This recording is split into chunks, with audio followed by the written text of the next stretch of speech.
Дами и господа, започнува програмата Гласот на народот со Слободан Томич. Интеракција 100%. Кажете си се што ви лежи на срцето и тежи на душата. Тука сме да ви помогнеме.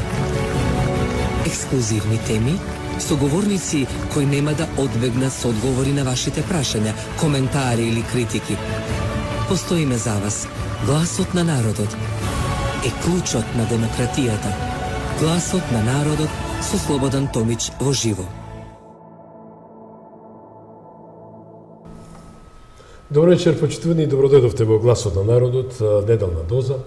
Со оглед дека пети ден од изборната кампања за прв човек на државата, шеф на државата, што не слушнавме, што се не изнагледавме, со оглед дека плачковци секој се има, се појавуваат, но плачковци треба да бидат достоинствени за своите однесувања и политички небинувања, да речем, во овој 7-годишен изминат период, бидејќи навистина народот е тој што се прашува, народот е тој што одлучува, а место за плачковци нема. Место има за само тие кои се сигурни во себе, место има за тие кои се доблесни, да бараат прошка и да бараат извинување, да речат во ред, сгрешивме и дајте ни шанса да се коригираме, а но тоа ќе бидеме како опозиција да се редефинираме. И тоа е она што велам ја патоказот или крстопатот каде се движи Македонија. И темата денешношно вечерашна е македонски крстопати, а ќе третирам со мојот соговорник Сашо Клековски, политички аналитичар. Добро вечер и добродојдовте. Добро вечер, добро најдов. Претпоставам дека имате напорна агенда, многу сте ангажирани со партијата во која сте дел од тој политички амбиент и верувам добро се држите. Како е кондицијата? Да, почна кампањата. Морам да кажам дека сум исклучително задоволен од одзивот на граѓаните на нашите пораки, на нашите настап, на нашите контакти. Ние веднаш со почетокот на кампањата почнавме со теренски анкети. Значи кампањата не е само рекламите на телевизија, туку и теренски активности, комуникација, објаснување, повикување и приемот е одличен. Во оваа фаза нормално кампањата е за Гордана за председател на Македонија. Не е партиска кампања и ја водиме во таа насока.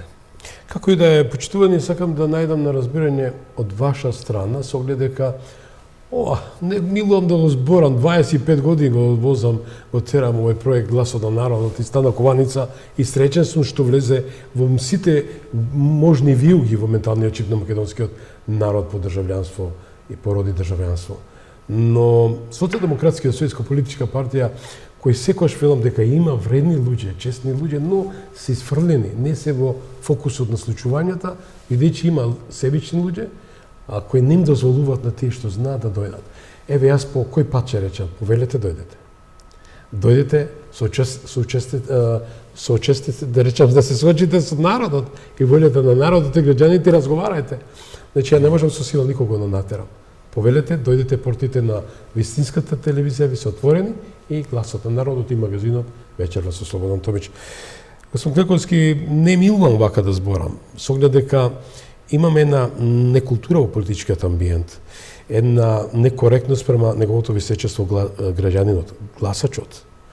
Дали треба да му се љутат на народот, на гласачот, ако народот даде своја оценка на своевидни пулови, на своји анкети и да рече да, јас го гледам животот и патот на Македонија визави овој политички амбиент кој треба да ја престе Македонија во наредните 4-5 години. Значи, владеачката екипа на ДУИ СДСМ соочени со ставот на граѓаните, каде што 8 од 10 граѓани мислат дека Македонија се движи во погрешна насока, не можејќи да презентираат ништо сработено во 7 години, се одлучија да одат на исклучително црна кампања. Таа црна кампања во однос, например, на кандидатката за председател на Македонија Гордана Силјановска, значи возрастна дискриминација, родова дискриминација, се нарекува со разни погредни зборови, При тоа, не водејќи сметка дека, например, разликата меѓу Стево Пендаровски и Гордана Селеновска во години е само 8 години. Значи не станува збор за разлика од 20 или не знам колку години, тие генерацијски се многу блиски. И при тоа не водејќи сметка дека во основа за они се нарекуваат себе либерали и левица, е недостоинствено да напаѓаат кандидати во основа на родот или на генерацијата и да ја нарекуваат кандидатката, бабата и со слични погредни збори. Тоа збори за една за нивни самите не политичка некултура, збори за домашна некултура и невоспитание. Во однос на ВМРО ДПМН, таа цена кампања во основа беше во старт исцртена дека на една страна имаме така наречен Европски фонд, кој ќе внесе Македонија во еднината, во Европската унија, а од другата страна има некаква националистичка ВМРО ДПМН, па тука е Русија вклучена, па не знам кој друг е вклучен и тие ќе не однесат или ние ќе однесеме Македонија назад.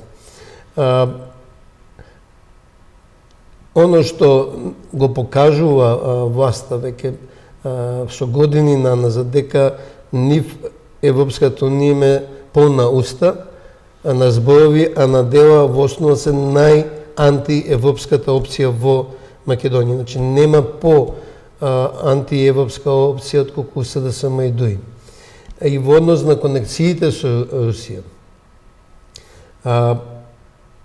Нема ниедна бизнес конекција на Русија со ВМРО ДПМН, имате повеќе такви со СДСМ и ДОИ, од конзулот на Белорусија во Битола, кој е ангажиран во нивните сделки, до Дака, кој правеше бизнес сделки со Тилта Рифи и со ДОИ во Тетово, е на цената листа на САД. Борбата против Русија, Али Ахмети ја најавува со Мендух Тачи, кој е меѓу првите на цената листа на САД. И сега јас имам нормална дилема, како ќе се борите против руско влијание, а во вас во коалицијата вие еден од првите луѓе кои биле на цената листа на САД. Значи тука повторно нема ништо европско во дела. Само зборови, бидејќи нема ништо друго, тоа е едно големо ништо. И сега делот таа цена кампања против ВМРО ДПМН е наводно откриениот оперативен план, изборен план во кој например ние ВМРО ДПМН ќе нудел фалсификувани неважни анкети. Еве да тргнеме од анкетите, дека биле анкетите на МРТ кои ги прави ИПИС, дека биле фалсификувани, дека има лажни податоци, две работи. Одговорно тврдам дека ИПИС на Владимир Божиновски досега во историјата, оно што јас го паметам и следам, мојата поранешна организација МЦМС прави анализа после сите избори, никош до сега не промашале изборни резултати. И тоа е лесно да се проверливо, бидејќи во основа при анкетите само една работа е известна, дека мора да се прекопат со изборните резултати. Значи вие на неколку години пред избори може се што да говорите, ама на 2 месеци пред избори се очекува да ги погодите резултатите. Одговорно тврдам дека ИПИС, заедно со неколку други агенции, никогаш не објавиле анкета која е погрешна. Втората работа, што прави СДСМ и ДОИ за ваквите наводно важни анкети, зашто не објават анкети нивни, зашто не објават анкети на рейтинг, например, на Спасов. И синот. Да видиме кои се нивните бројки, еве ИПИС лаже. Да се компарира. ИПИС лаже, ајде да видиме кои се нивните бројки. Рейтинг не објавува анкета, затоа што и рейтинг не ќе да има погрешни анкети и бројките и ке нив говорат Господин Каковски, дали мислите дека меѓународната заедница представена преку своите амбасадори немаат своји анкети извршени тука? Имаат, секој амбасада си има. Не амбасада, и NDI прават системски анкети секоја година. Меѓутоа, не тука ми е поентата да сакам да ја демантирам, значи, нема ВМРО-ДПМН план за лажни вести. СДСМ дури има план за лажни вести. Значи, ако се анкетите лажни, јас тврдам и можам да документирам дека ИПИС не погрешил во 20 години анкетен резултат, изборен резултат. И второ, зашто не се објават анкети, ама не од измислени анкетни куќи. Еве, рейтинг нека објави анкета, да видиме колку добро сте во Пендаровски и секој случај му дадовте и на рейтинг. Еве, втората фейк фабрика, извини сега. Да. Слободно. Денеска, значи, Бујар Османи е еден од најголемите извори на лажни вести. Значи, тој е веројатно лицето во политиката која толку многу се извршти да лаже, да веќе мислам дека само лаже и он почнува да верува во лагите. Тоа е екзибиционизам, се збор, така се вика. Кога човек верува своите лаги, по дефиниција... За мене е наведена мојата интелигенција. Денеска ВМРО-ДПМН преку Антонио Милошевски објави... Можеме да го буштиме само краткото. Да. Можеме да одиме со Антонио Милошевски и неговата оценка за и околу лагите на Бујар Османи. Министерот Бујар Османи криел документ на кој се потпишале 25 земји членки на ЕУ дека ќе може да патуваме со старите пасоши низ европските земји до септември годинава. Документот е на италијански јазик и италијанското МВР пратил уште во февруари годинава на нивната гранична полиција дека по препорака на Европската комисија треба да се пуштаат македонски граѓани со старите пасоши. Овие тврдења и документот, кој не бил прифатен само од Грција и Франција, ги објави пратеникот на ВМРО-ДПМН Антонио Милошевски. Министерот Османи вели дека ова е низ од лажните вести кои ги шират ВМРО-ДПМН и според него тие ќе се засилат во ек на кампањата. Османи се понуди да оди во МВР и да слика за пасоши, за да нема застој во вадењето лични документи за граѓаните. Еве, ќе се обидам да сексирам изјавата на Бујар Османи. Сега не беше прикажана, беше парафразирана. Бујар Османи не негира дека постои таков документ. Он вика, ова е лажна вест од фабриката на ВМРО-ДПМН, не негира дека постои таков документ, пошто таков документ постои. И мислам дека и не е прв пат дека се спомнува и објавува. Он вели дека, он веднаш кажал дека македонските граѓани не може да патуваат во странство заради тоа што граничните власти, односно МВР на Македонија, нема да ги пропушти да излезат во странство со пасоши со старото име, бидејќи тие после февруари се неважечки. Значи, он не вели дека нема таков документ, го обвинува ВМРО-ДПМН дека лаже, всушност он прескокнува дека таков документ има и вика, ама секако вие не може да излезете, пошто полицијата немаше да ве пушти на граница. И тука има уште една лага, дека ние не ги продолживме важноста на пасошите затоа што ќе сме го прекршиле договорот од Преспа. При тоа, во договорот за Преспа се третираат пасошите, личните карти и возачките дозволи. Да. А личните карти воопшто не е донесен законот, значи Република Македонија лични карти се уште со важност и ние на земја во светот не ги оспорува. Ниту во Македонија, бидејќи нема закон. За возачките дозволи беше донесена одлука да важат до крајот на годината. Тоа беше барање од ВМРО-ДПМН да биде и за пасошите, за да се избегнат тензиите, посебно на нашите што се во странство, кои им треба да се вратат дома, да направат одредени работи. Значи, оправдањето на Бујар Османи дека ќе биде кршење на Преспа. Па како личните карти и возачките не се кршење на Преспа? Не, они во основа немајќи што да понудат, наместо европска иднина ни понудија македонски затвор, да не можеме да излеземе надвор од границите, правдајќи се дека се така преземените обврски. Ја одговорно тврдам дека ако Македонија го продолжеше важењето, го одложеше важењето на законот до крајот на годината, не ќе беше проблем ни да се излезе, ни да се патува било каде во светот. Единствен орган што одлучува за важност на исправи на лични документи е во случај на Македонија Министерството за внатрешни работи на Македонија. Не може ниту Грција, ниту Италија, они може да не го признаат пасошот, ама може да најдат начин како ќе се одвива патувањето кон Грција. Нели ние патувавме кон Грција со печатот? Со ливчињата со години. Да. Значи не може да се негира пасошот. И гледате третата лага дека он ќе прекинал кампањата, сега ќе одел да, ако треба да помогнат да сликаат. Ја мислам дека на цела македонска јавност е јасно, ама еве да повторам. Значи капацитетот за сликање е неколкократно зголемен. Капацитетот за издавање документи е доведен до максимумот. Бујар Османи беше министар во оваа влада и пред 4 години.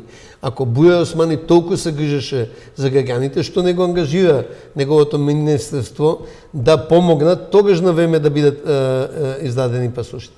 Значи збориме за патолошки лажговци. Значи Минхаузен може да им носи вода на ова што е. Зошто? Затоа што нема што да кажат. Влада на СДС ми дури што направивте овие 7 години? Молк. Нема. Пуштете го тој инсерт да видиме од патот Катланово Петровец. Молам, може да го искоментираме. 7 години, ја велам дека ќе се направеше на автострада еден пат. Да, тоа би било околу, да, ова е патот Катланово, Кумано, како беше Петровец Катланово. Ова е 7 години, 2 километра пат. Нели тоа, колку пари оставаме на патарини, значи ова е еден од доказите на ова е брука во секој случај на епската неспособност на СДС. Знаете зашто имаме патници, туристи кои доаѓаат по коридорот 10 од Европа кон Грција? Тоа е брука, воек не сезонава и они се соочуваат со тешки патувања и се тоа. Ама тоа го кажам, сега како ќе верувате кога вика дека ќе направиле толку автопатишта и стотици километри патишта, кога? Во нивниот мандат, ајде Киче Охрид да не го спомнам, во нивниот мандат 2 километри автопат на Косовската граница и реконструкција, значи ова не е изградба на автопат, и реконструкција на неколку километри. 2 километри. Кај Петровец се влечка со години. Иво не можеш било што да направат. Техничкиот премиер Талат Џафери пред неколку недели беше на увид на работите како се одвиваат. Значи, они не беа способни ни овие километри да ги реконструират, за да беа нешто кажат, еве, ние во 7 години мандат направивме. Ова и секоја нема тоа, останува да се оди оштро со лаги, ќе се ваќаат приказните за минатото, ќе се плашат луѓето со баба роги, дека Русин ќе дојде тука, Путин ќе дојде, дека ако јас имам сега маската од моето лице Груевски, ќе се појави тука, значи ќе се обидуваат да заплашуваат луѓе, граѓани на секаков начин, бидејќи повторно нема што да понудат. Говори фактот што политичари од Европската Унија, значи како што е господина Дорис Пак Резали и било сега некои уште имаше 4-5 европратеници од Европскиот парламент кои ќе бидат дел од помената емисија, кои јасно и гласно патуваат порака дека мора да дојде промена на политичкиот амбиент, бидејќи ништо не е сторено во делот на борбата против криминалот, корупцијата. Одиме со тебе избор, почитувани, да видиме за и околу институциите и слепи викаат и глуви за сериозни сомнежи за незаконско кеширање на израелскиот пиар гуру. Тоа е интересен прилог, ќе замолам режија да го пуштите, па ќе ги скоментирам.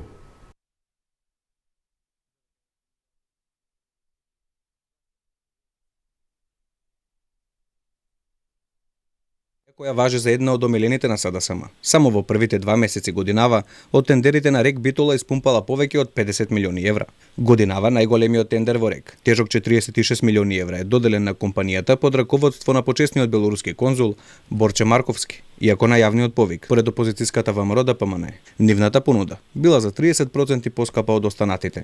Од опозицијата прашуваа и тоа како оваа компанија со иста механизација и иста работна сила ќе работи на 3 различни локации истовремено. Покрај македонскиот енергетски гигант Рек Битола, Марковски компанија редовно зима пари од македонски електрани. Оваа компанија може да се пофали со најголемиот тендер што АДСМ го издала во последните 10 години. Неверојатни 25 милиони евра. Ова се само дел од бизнис релациите кои Марковски ги има со власта. Постојан рекордер во тендери чии суми тешко може да се изговорат, но и покрај ова нема ниту вебсайт, ниту профил на социјалните мрежи. Она малку што го пишува на интернет за неа е дека е основана во 2002 година и е регистрирана во стан во Битола. Иако се занимава со ископ на јаглен, првична дејност е нискоградба. Оваа компанија во 2018 имала вкупен приход од 361 милиони денари, за една година подоцна да ги дуплира, па во 2019 да заработи 614 милиони денари. Главно во бизнисот државни компании. Во 2023 дори влезе и во така наречениот Клуб 200, односно 200 најголеми и најуспешни македонски компании. И покрај тоа што ја следат скандал по скандал, засега институциите како слепи и глуви не забележуваат проблем. Како антикорупцијската комисија, така и финансиската полиција и обвинителството не постапуваат по наводите за криминал и перење пари, бар да ги расчистат сомнежите во јавноста. Оваа компанија е мета на критики во јавноста, поради сомнение дека ја финансира кампањата на владеачката СДСМ со пари кои се инаку наменети за македонскиот електроенергетски систем. Последен во низата скандали беше обвинувањето од ВМРО ДПМН. Од израелскиот стратег за црна кампања е платен со пари кои поминале низ сметките на Марковски компании. Реков, тоа е тебе избор, затоа сакам без да се координираме, јас го спомнав во најавата господин Марковски како клучна руска врска во СДСМ и ДУИ, заедно со Дака во Тетово. Јасно е, кога ќе видите компанија кога ќе дојде до промена на власта и почнува да расте, јасно ви е зошто расте. Расте заради блиските врски со структурата на власт. Вие имате ангажирана компанија за милионски во евра договори, која нема веб страна, која нема дефинирана предмет на работа, која е регистрирана во стан. Јасно е дека таа компанија не служи за ништо, туку за плячка на парите на граѓаните од електростопанство, бидејќи тие пари на крај ние ги плаќаме низ цената на струјата. Ние дојдовме во ситуација да заради ваквиот грабеж што се случува, да е поевтино да увезуваме струја отколку да Рек Битола работи. Тоа е полошо отколку палењето на универзалната сала. Тоа е знаете колку тешко ме дојде емотивен, сентиментален момент, ама ова е клучен за бизнисот. Ние моментално имаме најскапа струја во регионот. Таа струја влие не само на стандардот на граѓаните, влие на цената на производство на нашите бизниси. Ако некој мисли дека во Македонија бизнисите може да живеат од продавање во Македонија на 1,5 милиони луѓе пазар, се лаже. Значи, големите бизниси во Македонија зависат од извозот. И кога ќе излезат во Србија, во Босна, се соочуваат со конкуренција која има понисок енергетски трошок од колку нашите компании. Меѓутоа, очигледно нив ги интересира само девастирање. И ја не знам што копат, пошто сите знаеме дека во моментот Рек Битола, односно допре да се изгаси единствениот блок што работеше, затоа што е поевтино да увезуваме струја, увезувавме јаглен од Грција. Значи, плаќате вие фирма за ископ десетици милиони евра, а увезуваме јаглен. Значи, сличен криминал во енергетскиот сектор се случува со фирмата блиска на Еди Рама, која е регистрирана минатата година во Македонија, која почнува преку ноќ, претпоставам и таа е регистрирана во некој стан, почнува преку ноќ да прави бизнис во Македонија и за една година влегува во 100 најголеми бизниси во Македонија. Марковски влегува во 200 најголеми бизниси, ова е во 100 најголеми. Мислам дека е меѓу 20 најголеми бизниси во Македонија, има 12 милиони евра добивка. Од 0 до 12 милиони евра добивка, стварно во присуство на домашни странски гиганти кои се со години присутни во бизнисот, е возможно само со најгруба плячка. Тоа веќе не може да се нарекува корупција. Тоа е најгруба плячка на државните ресурси. Колку точно дека Еди Рама за неговите компании продава струја во времето на криза во Македонија и то без ценина? Беше обратно, ние извезувавме оваа фирма што ја формира близок на Еди Рама во Македонија, ги купуваше вишоците струја и ги продаваше во Албанија. Да. И видите се тука вие вишок на струја како се прави. Вишок на струја се прави ако Маврово, другите електрани ги пуштите да работат, а нема потреба, бидејќи ние добар дел од енергијата може да контролираме, рек битово може да контролираме, хидроелектраните може да контролираме, во смисла да произведуваме кога нема, а кога има доволно струја да не произведуваме. Меѓутоа, намерно се истоштува нашите енергетски ресурси само за да некој оствари бенефит. И такви примери на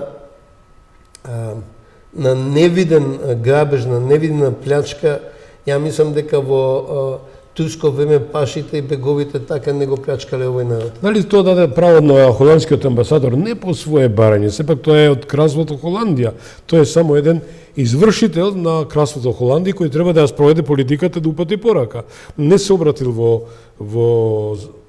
владата, туку замина директно во Мала Речица да се сретне со племенскиот старешина Али Ахмети и да му врачи со еден збор јасна порака дека не може вака да функционира. Од друга страна, господинот амбасадор во едно интервју дадено за една од националните телевизии, некоја емисија, каде што вели, мене не ми е битно уставните промени, ми е битно правната држава и вашето не владење како што треба, односно криминалот, корупцијата. Јасна порака испратил. Значи тоа дека, ќе завршам, Кралството Холандија, кој беше голем поборник за промена на политичкиот амбиент 2016, овој пат дефинитивно им кажа до знање крај. Заврши со вас. Видите, Холандија во однос на принципите, мислам дека е јасно дека стои на, да кажеме, на антикорупцијскиот столб, дека оние секој се залагале за борба против корупцијата. Криминалот и корупцијата. Они ги помага реформите во катастар. И благодарејќи на реформите во катастарот сега е еден од најтранспарентните. Може да ја проверите собственоста на било која парцела земја или на зграда.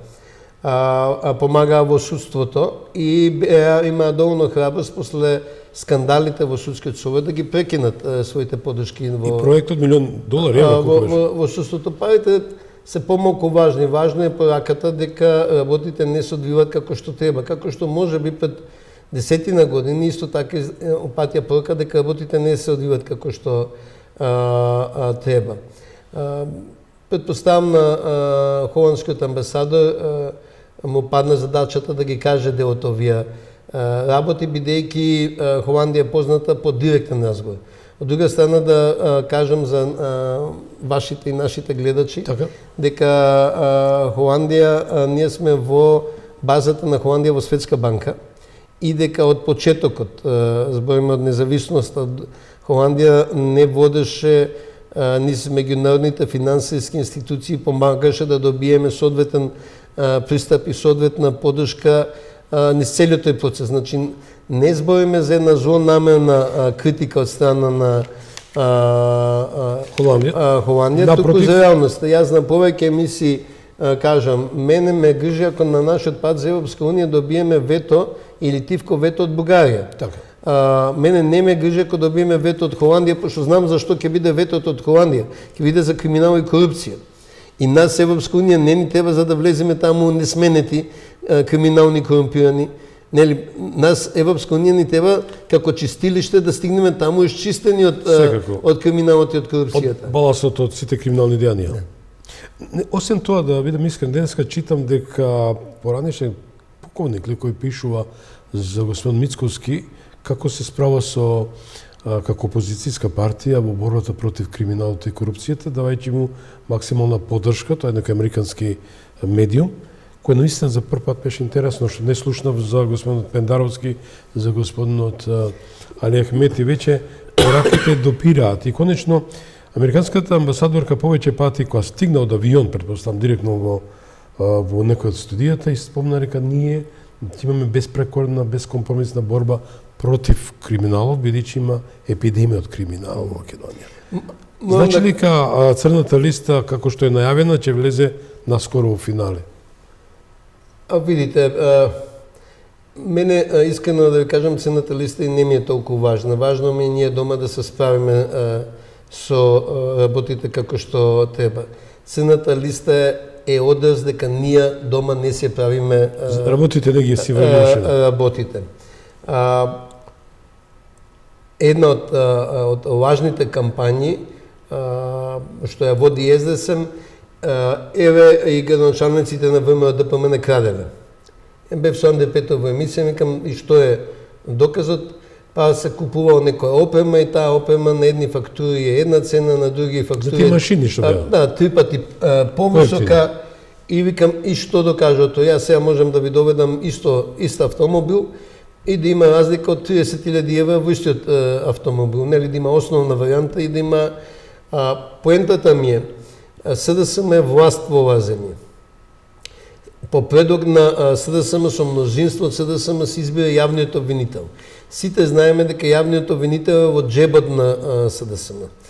Оливер Спасовски до неодамна беше министр за внатрешни работи. Шефот на јавно обвинителство за организиран криминал е во джепот на Али Ахмети. Ако било кој градоначалник на ВМРО-ДПМН имаше криминал, за немаше да завршат позади шетките. Јас сум сигурен дека ќе заврша, бидејќи тоа исто обвинителство најде доволно докази за аздисаното крадење од двојца генерални секретари на владата на СДСМ. Па вајда, чим СДСМ се апсе нивни функционери, имаше доволно капацитет да го докаже криминалот.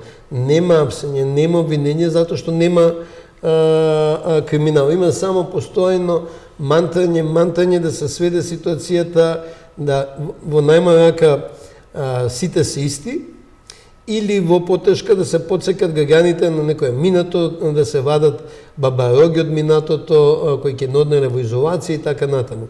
Значи, мислам дека во оваа кампања и на зборови на дела, а и понатаму ќе докажеме дека нема ништо од тоа што СДСМ го заплашува, ги заплашува граѓаните. Анкетите, кажавме дека се спомнуваат по сите медиуми, дека се евидентни. Од друга ситуација, еве колку станува до 24-ти, рече се околу 10 2 недели, така му доаѓа. Да. Евидентно е дека госпоѓата Гордана Силјановска, како што спомна лидерот на политичката партија на ВМРО-ДПМН, еден од инспиративните професори дефинирани од меѓународните институции, како што се Венецијанската комисија, како што реков, референтни европратеници кои се скоро 3 децении во политичкиот амбиент. Важни чинители и фактори на германската политика, на романската политика, на унгарската политика, да не ги редам се, значи со еден збор, каде што госпоѓата Гордана Силјановска го покаже својот квалитет и својата професионалност во живеењето. И конечно, госпоѓа Гордана Силјановска даде една права дефиниција што значи демокрација и што значи писмен политички субјект во законодавниот дом. Дали таков политички таков кандидат за председател треба да биде предизвик за сите граѓани на Република Македонија, односно порода и државјанство, и да биде со отворени раце, да се отворат портите, госпоѓата Силјановска дефинитивно да застане. Не значи дека сум нејзин сега портпарол, па меѓутоа го следам гласот на народот. Од друга ситуација ме атакување од господинот Пендаровски, кој и со камењи, со дрва фрла по истоимениот кандидат, дека нема програма, нема визија, нема никаква перспектива. Значи, во раната фаза и моето име беше спомнувано како можен председателски кандидат на ВМРО. Бевте 24-5 колку. Да, кога беа повеќе кандидати, беше мерени перцепциите на граѓаните, беше разговарано како некој што, да кажам, може би го посакувал местото на Гордана, не го посакував, ама може би го посакувал. можам да кажам дека Гордана Силјановска-Давкова е најдобриот избор за Можен кандидат за Македонија.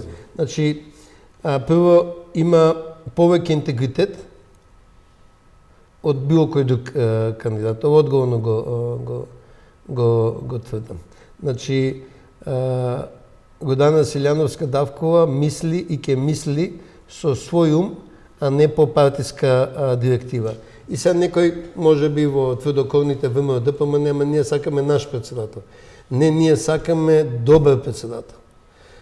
И Гордана Силјановска-Давкова ќе помогне ова земја да се излече од криминалот и корупцијата. Второ, морам да кажам дека заради критиките на незината возраст, веќе кажав дека само 8 години постарал Стево Пендаровски. Тоа не е битно. Морам да кажам дека ментално е повитална од повеќето помлади кандидати. Значи, Гордана Силјановска сама ги пишува говорите. Видовме во Скопје на централен митинг дека не го читаше говорот. Тезите се тие и јас сум убеден дека ќе се држи до тие тези. На нас е да ја победиме ова кампања на запрашување, дека и позади Гордана Силјановска Путин се крие, или е баба Рога дека ќе врати некакви други времења. Ја мислам дека, не мислам, сум убеден дека ќе биде далеку подостоинствен кандидатот, председателот Стево Пендаровски. И нас то ни е потребно во оваа фаза на Републиката. Дали му беше наложено целен збор? Знаете зашто, господин Клековски? Се сеќам на една од изјавите, ми потврдија мои колеги, кои тука меа гости, вели Слободане, че му се извади, да му се најде изјавата на Пендаровски, која рече, барам само еден мандат, втор не сакам, дајте ми само една канцеларија, Министерство за надворешни работи, ништо повеќе.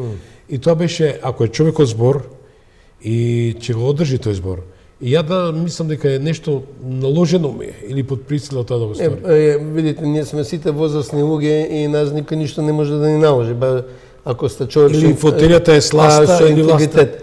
Видите, само потврдува дека нема интегритет. Значи, оно што е јасно за Пендаровски, дека нема став за било кое прашање. Зошто е јасно дека нема став? Значи, неговите ставови се менуваат од наутро до навечер. И вие не знаете на кој дел сте. И истовремено за работи што се лесно докажливи влегува во лажење. Мислам дека е во една мала средина како Македонија, каде што на лагата се кратки нозете, е многу непријатно за председател да биде во такви ситуации. Дали треба кокетирање со албанскиот политички кампус? И само да довршам. И он е соучесник во ово девастирање на правосудството. И на разликите меѓу Стево Пендаровски и Гордана Силјановска. Со подпишување на законот за промена на КЗ-то? И со тоа, меѓутоа и со кого, значи он испаќа кој истакнат правник во судскиот совет административец, кој не е судија. Вие во телото кој треба да оценува судија испаќате некој што не е судија. Европската унија реагираше, предпоставам, ради начинот на незиното симнување, само ради... Нас ни требаат истакнати правници во вистинската смисла и мислам дека едно од ветувањата на Гордана Силјановска-Давкова на митингот во Скопје беше дека незините кандидати ќе бидат на вистина од редот на најистакните правници во државата. Дали треба партиски кружок да биде уставен суд, судски совет и се тоа? Не, значи нас ни треба, видите, кризата со партизацијата се случува и во Соединените американски држави. Таму демократите предлагаат да се зголеми број на врховни суди, за да конечно може да остварат, да во нивно време се изберат нови врховни суди и да остварат мнозинство. Сакам да кажам, ние сме премали да си дозволиме таква поларизација. Ние не можеме да си дозволиме партизација на клучните судски власти ни се неопходни ако сакаме да развиваме нормално општество. И тука сум убеден дека повторно Горданак има поголем интегритет него Стево Пендаровски. Во однос на барање на поддршка од гласачите, мојата главно спротивставање на избор на председател на Републиката во собрание, јас тоа го нареков либанизација. Во Либан се бира така со еден куп мнозинства и председател мора да биде од одредена група. И зато 2,5 години немаат председател, ама има 270% инфлација и економска пропаст. Мнозинскиот избор на председател врши притисок врз сите кандидати да се обратат кон сите религиски, етнички, па да се обратат и на гласачите од другата страна. Значи, ниту СДСМ, ниту ВМРО во вториот круг не име доволно за победа само собствените гласачи. Значи, ние ќе ги повикуваме и другите гласачи за уште поубедлива победа. Значи, со фактот што сме ги избрале овие кандидати, вклучувајќи Гордана, веруваме дека она уме да апелира и на другите. Дали се историски овие избори, и председателски, и парламентарни, со оглед дека имаме целосна девастација на Македонија, во сите основи, во сите институции, со еден збор народот велики напирана држава и институции. Значи, на луѓето им е смачено од историја во Македонија и јас сакам да го избегнам. Тој збор, меѓуто смена крстопат. Во ВМРО ДПМН постои длабока свест дека сега ќе имаме една шанса. Јас сум уверен дека ВМРО ДПМН ќе ја формира едната власт. И длабоко сум уверен дека имаме ние свест дека имаме една шанса да ја вратиме Македонија во правилна насока. Иначе девастацијата на институциите ќе продолжи, младите и способните ќе продолжат да ја напуштаат земјата и тоа ќе биде крај на оваа приказна.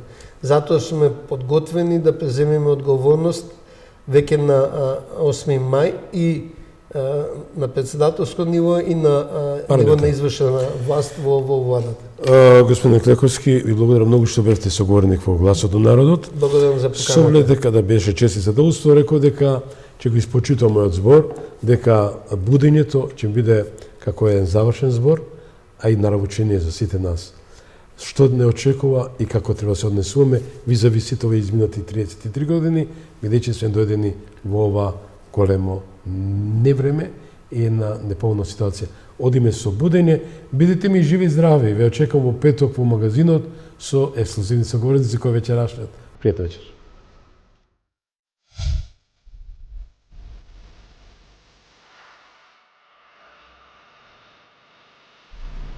Спиев, се разбудив. Спиев. Кога се разбудив, имав рамка на вратот која се викаше Охридски. Ми рекоа, не се противи, тоа е заради човековите права. Заспав. Кога станав, половина Македонија беше прекриена со џамии. Ми рекоа, молчи, треба да се почитуваат верските права на другите. Си легнав да спијам. Кога се разбудив, моето сонце од Кутлеш беше на земја, а друго знаме се вееше. Ми рекоа, така мора, не било мое сонцето од Кутлеш. Заспав пак. Кога се разбудив, Македонија беше северна. Молчи, ми рекоа и не протестирај. Тоа е за да влеземе во Европската Унија.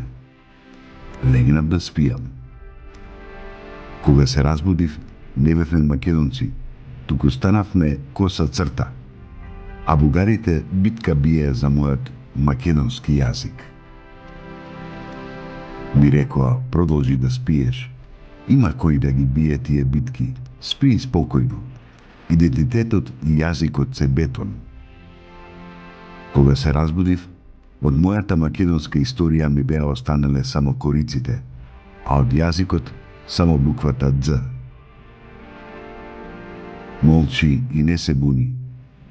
Ми рекоа, така мора за да немаме вето за влез во Европската Унија.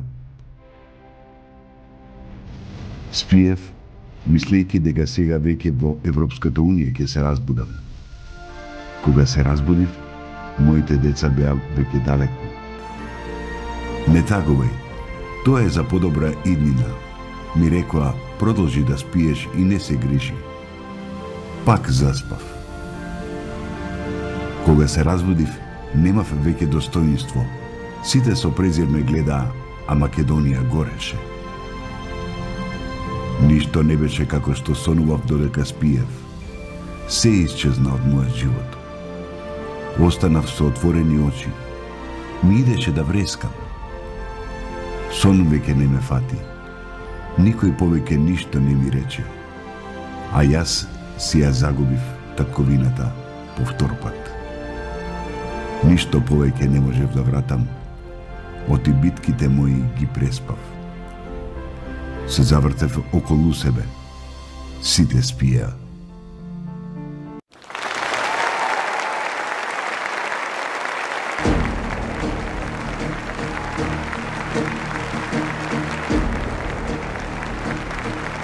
Ви благодариме што бевте дел од гласот на народот со Слободан Томич. Ве очекуваме утре, во исто време, на Вистинска телевизија.